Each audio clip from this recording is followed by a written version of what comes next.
بسم الله الرحمن الرحيم. Assalamu alaikum wa rahmatullahi wa barakatuh. We hope you're enjoying our programs. Since last Ramadan, with the help of Allah, the Islamic Education Trust and its supporters have, through the IET Media Productions, produced, aired and shared hundreds of high-quality videos on enlightenment about Islam to the Muslim community and the world at large. We have alhamdulillah been able to air topics to do with self-improvement, purification of the heart, spiritual growth, ethics, morality, family, parenting, marriage, child upbringing, issues surrounding self-improvement, financial literacy, better self-management, Islamic jurisprudence, and responses to common questions asked about Islam by Muslims, by non-Muslims, and also responding to Islamophobia and those who have a fear about Islam. For this work to continue and for it to be sustained, we need your support. If it is to become a sadaqatun jariyah, we would need all you can do to help us ensure that this good work continues to benefit humanity. As Allah says in the Quran, in tansurullah yansurukum wa yuthabbit aqdamakum. If you help Allah, Allah will help you and He will make firm your steps. إن تنصروا الله ينصركم ويثبت أقدامكم. Welcome back. We were talking on how passionate the Prophet was with children during his lifetime, and we said he is the best example for us Muslims to follow in his actions during his lifetime. But looking at the present situation, we are doing the other side of his actions, and therefore why is it like that, especially us or we Muslims who believe in the oneness of Allah and the prophethood of Muhammad sallallahu alaihi wasallam. My guest was explaining that when we had to go on break, and so you can continue. Okay. As I was telling you, a lot of things has gone wrong. If the lady or the girl or whoever she is has been pregnant for 9 months, and as Allah will have it, she gave birth safely, she is safe, the child is safe, I think the challenges are over. If it was out of wedlock, she should bear the cross and allow the child to survive. Because every child, every fetus have right to survival. She doesn't have the right to take the life of that child, or to ignore the child, or to abandon the child. Parents should be aware that they are responsible for this. You have a girl child at home, she is pregnant, you don't know, up to the level of giving birth, and she gave birth to a child, you still don't know. She went and threw that child away, you still don't know. Allah will ask her. This very child she threw away has right to life. On no account should you threaten the life of that child. Because throwing the child away amount to threatening his life. He can die as you throw him away. So the right to the life of the child has been tampered with in that aspect. So what I would advise, if she is pregnant and she is able to give birth, she should bear the cross. You should keep the child. The child is innocent. He is free of whatever blame that can be ascribed to him. He is free. He is innocent. So she should bear it. She shouldn't throw it away. Throwing it away, she is putting herself in trouble with Allah subhanahu wa ta'ala. If he happens to die by that, she will face it with Allah subhanahu wa ta'ala. On no account should you throw away a child, either for fear of poverty or for fear of anything. لا تقتلوا أولادكم من خشية إملاق نحن نرزقكم وإياكم. Do not throw away, do not slay your children for fear of poverty. We will fend for you as well as for them. So she doesn't have right to do that. Right to life, is one of the rights that are enshrined, even socially, that once a child is born, right from the womb, the child has rights to life up to the time he's given birth to. And that is why steps of taking care of the child right from the womb has been spelled out. Now, what other rights has the Quran enshrined for parents to ensure that at least the child is given a proper care until his maturity? Good. For example, right to life. Right from the time the child is in the womb, Allah subhanahu wa ta'ala have declared that right to him. That is, on no account should you allow anything tamper with his life. And that was where Allah subhanahu wa ta'ala in his infinite mercy said that if a pregnant woman cannot fast for fear of harming the futures in her womb, she can suspend the fasting. And in the process of that pregnancy, she is not asked to repay, but to feed. Because if the pregnancy is still there, she cannot repay when she put to bed. But she is not to repay, but to feed. Just to ensure that the life of that child is not tampered with. The same thing with the breastfeeding mother. Because if she didn't eat, the child will not get enough milk. So she can suspend her fasting, she can stop the fasting until when she weans the child. And she should also feed. So this is to tell you that the right of the child has been enshrined in the Quran ever before he came into the world. So if Allah has done this, and His infinite mercy has done this, why should you deprive the child his life after he has come to the world? No. Now, in fact, this particular point you mentioned, sent me thinking.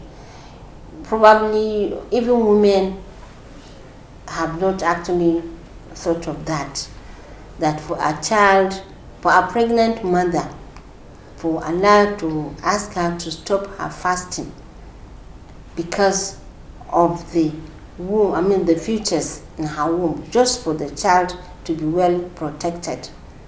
And that even when she's breastfeeding the child, these two issues are enough to tell us that a child is a very special creature for Allah subhanahu wa ta'ala. And therefore, without being told, giving that child a proper, care up to his maturity is something that one doesn't need to be told. Talk less of even throwing it to the bush and, attempt ending his life. May Allah protect us. Now, parents, as we know, are the ones responsible for taking care of the child, providing the care as spelled out in the Quran and by our Prophet sallallahu alaihi wasallam. Now, what are the priorities that the parents should consider in taking care of these children? Right from the onset, then the first fundamental right of the child is the choice of parents. That should come first. As you're thinking of marrying, you're thinking of the father of your child. As the man is thinking of marrying, he is thinking of the mother, the supposed mother of his child. So what kind of mother are you going for? And what kind of husband are you looking for your child? Because if you're not careful, that is under spouse selection, if you're not careful in selecting who should be the father or the mother of your child, you're falling into trouble. Because you cannot do the tarbiyah. Because the father and the mother are said to be the role model. But you are failing in choosing the right mother from the beginning. So who does the tarbiyah for you? Islamically, faith is the foundation of every family. And when I said this, I meant it from the core of the heart, that faith should be the foundation of your marriage. And this implies that you don't go for somebody who is not of the same faith with you, especially the woman. You don't marry a mushrik or a Christian who is not a believer. You don't marry him. Even though Allah subhanahu wa ta'ala has allowed the men To marry them. The man. Okay. The man can marry the woman who's a Christian, but the woman cannot marry the man who's a Christian because he controls the family. He controls the children. If you allow yourself to marry somebody who is a Christian, you don't have control over your children. But the man who marries her is the breadwinner and he can control the children. So, that is for somebody who is not even in the same fold of the religion with you. If you come to somebody who is in the same fold of the religion with you, somebody who is a Muslim, even in the Muslim, go for the righteous person.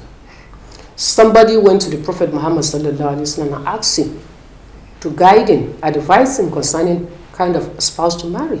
Said, Alayka bizati din. I compel you to marry the righteous woman.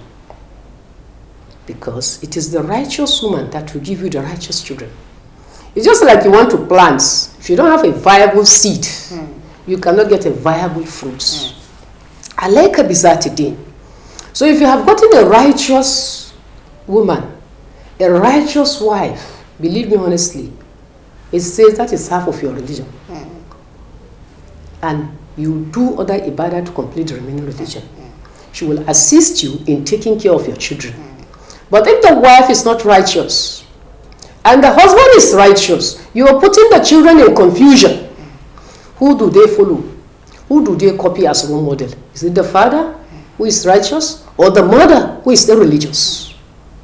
So, for you to go for marriage, for spouse selection, the consideration should be the man who is righteous. For the man, the consideration should be the woman who is righteous. Any of them who is irreligious shouldn't be considered as far as the issue of marriage is concerned. Shouldn't be considered. If you go into it, you are putting your family in trouble. That is not the only issue. The other issue is that as you are even thinking of selecting a righteous spouse for yourself, think of the family, the background of the spouse you are selecting. What is the background of the family? Are they righteous? Are they what bowing for? What kind of people are they? Are they the people that give soothsayers for divination to see into the next day for them? Are they the kind of people you are going for? If you are going for them, you are in trouble. Because whether you like it or not, you have influence in your family. Either through your children or through your wife. They have influence in them because they are part of your family. This is what happened to Ali, Sayyidina Ali alayhi salatu radiallahu anha. He was to marry the daughter of Abu Jahl. When the Prophet sallallahu alaihi wasallam heard of it, he said, no. The daughter of the enemy of Allah cannot be in the same group with the daughter of the Prophet Muhammad sallallahu alaihi wasallam. And that was the end of the marriage. So parents today are not worth bowing for. They look to be Muslims, but right into them, honestly speaking, they are not Muslim. I have a case to give there. My former husband, my partner, has 2 children. One boy and the other girl. He fell sick. She traveled and the child fell sick. So the parent called the husband to come. Now the child is seriously sick. They've been going to the hospital, but the sickness is increasing. So they heard of somebody in a so-so place they want to take him to. So he should come. He came, they narrated to him. He wasn't happy about it, but there was nothing he could say. So he just performed ablution and prayed 2 rak'ah. After praying, he prayed to Allah subhanahu wa ta'ala. Ya Allah, this place they are instructing me to go, if it is in your interest, heal my child there. But if it is not in your interest, if they are going for shirk, I beg you, I would prefer you to take this child than to allow me, take his life than to allow me to be there. Okay. They started the journey. Before the village, they had problem with the bike they were, because the road is not motorable. They stopped to fix the bike. So the mother turned her back, let her put the child down before they finish fixing the bike. As she removed the child from her back, the child is already dead. So just have to come back. So these are parents. The daughter is a Muslim, they are equally Muslim, but look at what they're going into. If Allah has not saved him to pray in that manner, he would have gone there for shirk and probably the child would have died in their hand. May Allah forgive that. So as you're seeking for a spouse, confirm what kind of parents is she having. Who is she as a daughter, and who are her parents? If they don't have sound Islamic background, please say no to it.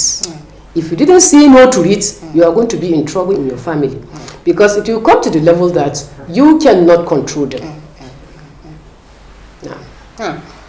Jazakallah khairan. Actually, this should be a food for thought, especially for the men, because traditionally, it's the men that go to look for a wife, and that means you can determine what your children could be by choice of your wife.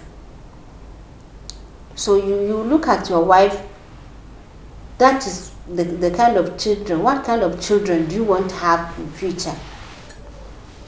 And you can get it from the choice of your wife.